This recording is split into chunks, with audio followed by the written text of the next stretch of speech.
Let me ask you this question. Would you rather have a home garage that is no,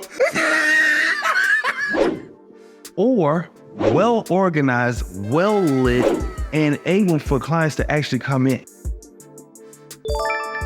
Now, obviously, you have chosen the one where it's well organized and well lit. You better have. But your problem is your garage is filled with unwanted items that you don't need in there for you to get your garage going to be an actual shop. And this goes for anybody who is wrapping cars, tinting.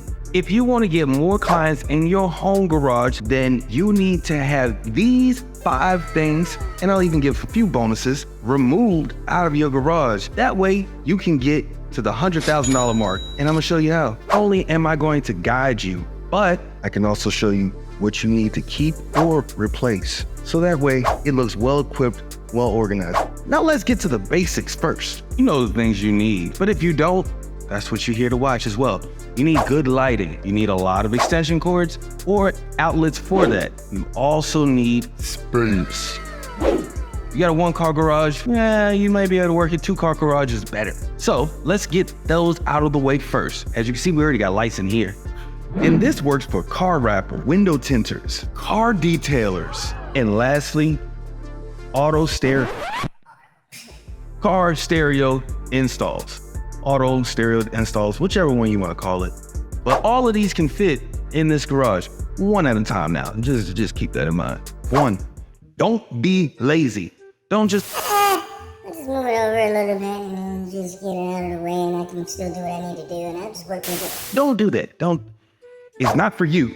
It's for your clients. Your clients want to feel comfortable and make sure that you're going to take good care of their vehicle in that time frame that you say you're going to do your install. It is not hard, especially if you want to make $100,000. Just put this much effort. It's going to grow it. But start with this much effort and let's show you how to get it done. You always want to keep it simple too, because as you start to get more complex on taking out all of this stuff and replacing it, trying to make it look as nice as possible, either your funds start to run out or your creativity does. What I want you to do is look at the video that I had provided for you before you clicked on this one, just to see all the tools and equipment that you need to have in your home garage. First things first, remove all those miscellaneous tools that you don't even have in the toolbox anymore. It's just spread out everywhere on these tables. Just take that out, put it somewhere, set it aside, organize it later. What's gonna happen is, if you start organizing it then, you're gonna quit, or you're gonna organize it and waste a whole lot of time. Get it out. You don't even need half of those tools. What do you need a 1987 sledgehammer for? Get it out, remove it, take it out. And if some of these tools have sentimental value for you, put it somewhere else, not in the garage. We're trying to show you how to make this garage look impeccable. Let's get to the next part. Second one, I even had a lot of them in my garage, which was just seasonal items. That's talking about Christmas, just Christmas stuff, Halloween stuff, Thanksgiving, Valentine's, 4th of July. I still had fireworks still in the garage. Take it out, throw it out. Now, for the bigger stuff, that's the blow-up stuff, box it up, put it in a little vacuum seal bag, store it somewhere else. I'm gonna show you at the end of this where you need to store all of your miscellaneous items at. And no, you don't have to take it to a storage unit. The third one, I get it, you really don't have any space. That's just old furniture. I ain't talking about just your furniture that you just decide. We talking about your grandma, great-grandma furniture. Just come on, sell it off. Let it go. Let it go. For real, sell it off. And if it has real sentimental value for you or your spouse or anybody else that's in the house, move it somewhere else. It don't need to be in the garage. You already know what I'm about to say. Take it out. That's it. What's the point?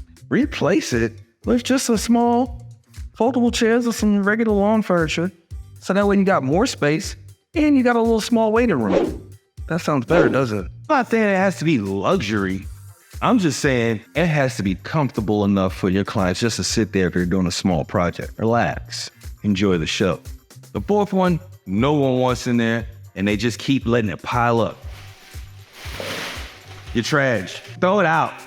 If this is not a dump, take it out to the trash or take it to the dump.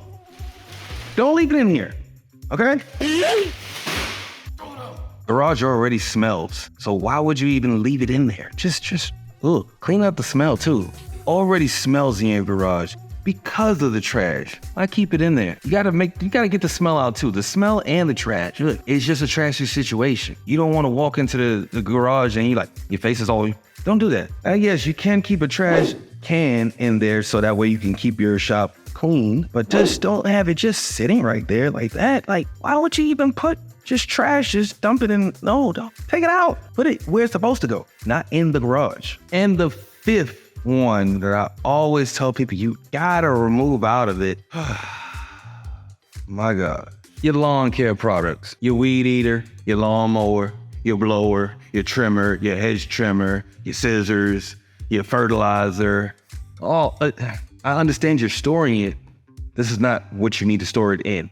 What you need to do with your lawn care products and anything else that may be seasonal items, old furniture, miscellaneous tools, this is what you need to do. Go and purchase a shed. If you have the land for it and everything, purchase a shed and put it in there, because now it's time for you to use your garage for your services, for your tinting, for your car wrapping, for your auto detailing, for your sound and audio. Which one sounds better? Storage or generating more income? Phil.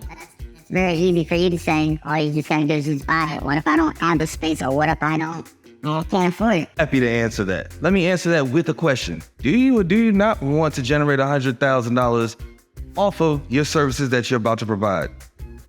I think you just said yes. I think you did. So I think you can go ahead and start your projects, clear out most of the space, get profit going in, go purchase that shed, put it in there, clear out the rest of the stuff. It doesn't have to be overnight. You can start it off, but you do need to get it out. Here's the bonus. Keep a needs and wants list ready at all times, because yes, you want to have cool things like the logo on your shirts and everything, but you need the lights. You need your heat gun. You need your tools. You need the equipment to make it as professional as possible in this garage. Create that list. And what I usually like to do is buy 2 things from the needs list once I clear profit, and then buy 1 thing from the wants list, because I want to enjoy the journey of creating this business, especially if I'm calling the shots. And in this video right here, I'm going to show you 5 ways to boost your car wrapping business easily.